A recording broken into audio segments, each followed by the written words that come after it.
ang bogat na kaayo ang gibate. Murag kalibutan dili mo sabot kanimo dire. Dagang problema sige gabot matagadlaw, pero sa sulod sa dughan na agihapoy ka. Good day mga laagan!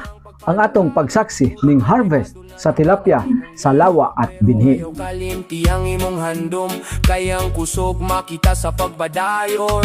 Bisan nun sa kabagyo muagi padayon lang, bisan lisod ang biyahe. Niataron sa Purok 4, sakop sa may Barangay Alanib. Din ato ang usata sa mi saksi no, sa napahigayon nga pag-harvest sa lawa at binhi nga project. Padayon lang bisan kapoy na, kay napay maayong ugma, agwanta lang, ligo ng dughan. Sa ilahang isda, ang ilahang tilapia farming. Niata karon diri ato ang gi-witness ilahang pag-harvest. So taod-taod na, ubay-ubay na. Kung di ta masayop, more or less 300 kilos ning ilahang gi-harvest sa pagkakaron. Naidagko og naigagmay. Ato agyud ning gi-update pang ilahang proyekto aron nga kita mismo maka-obserbar o maka-witness sa ilang pag-harvest. So napo diri ang mga personahe gikan sa Municipal Agriculture Office. Gani nasiplatan pod nato si Mr. Samuel Banda ang tourism officer. Gumikan kay do na pod siya plano nga salmot ni sa turismo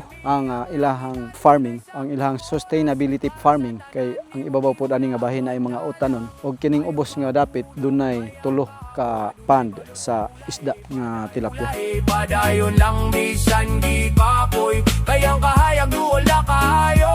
Agwanta lang, salig sa kugalingon, nang tanang kabala ka mawala ra. Napod diri ang uban sa stakeholders sa personahe sa Mount Kitanglad Agri Ventures Incorporated. So na diri no ang ato ang mga membro sa beneficiary sa lawa at binhi. O napod diri ang personahe sa Municipal Social Welfare and Development nga sila pod ang nag-uban sa nagmonitor nining maong proyekto.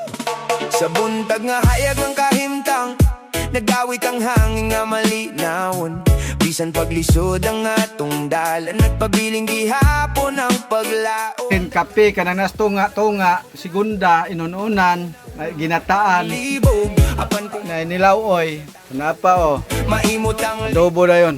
Pero puro na tilapia. mubugat man lang pagbate, ayaw gyud pagdaligundang, kay adunay kahayag nga moabot kung magpabiling kang matinod ano. Niya po diri ang personahe sa Unifruti din collaboration ni sa lawa at binhi. So, ang area kabahin din ni sa Unifruti sa no. Unifruti ang area pero gipanagiyahan ni punong barangay Mark Oliver de Vivar. So mo na tong bagong sayra no kay ang Unifruti nag-organize po din sila community dayon giabangan ang area pero para sa community. Tama ba sir? Si Eliazar Baguio ang personahe sa MKB, same time ang Unifruti. Ang gugma maoy kusog nga mopukaw sa kalibutan.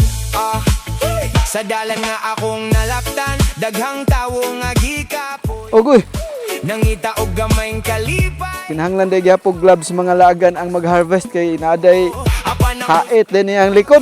sa mensahe nga mali. Tunok gyapon ay. Amad mo kasi na ba bangkalo yung tail. Problema aduna gihapoy solusyon. Kasama gyud ay gyapon ya bira kog Ang kuya ano yung babae yung mag-short. ay ade laki man ya. Laki ni. Ang gamayng maayong buhat dakong kahayak sa panahon. Bisan kusog ang hangin karon. So daghan kayong salamat mga laga no ni agita karon diri nag-witness sa harvest. Din di ta masayop kaduha na ning harvest o primero pa.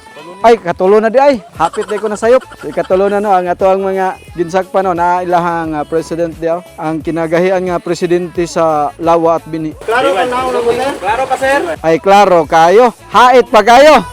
Pagtuo nga dili matarong, kayang gugma maoy kusog nga mopukaw sa kalibutan. Bueno mga laagan, kini na lamang ang kinatibuk-an tang pagsaksi sa ilang project lawa at binhi nga tilapia farming.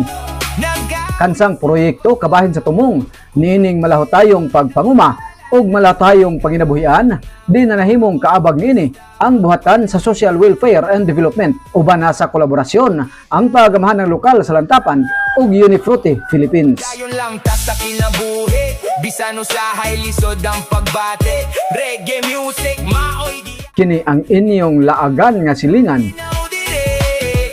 No hate, no nga kanunay mupahat sa kasayuran nga ani sa Lantapan. one love para sa tanan. Daghang salamat ug maayong adlaw.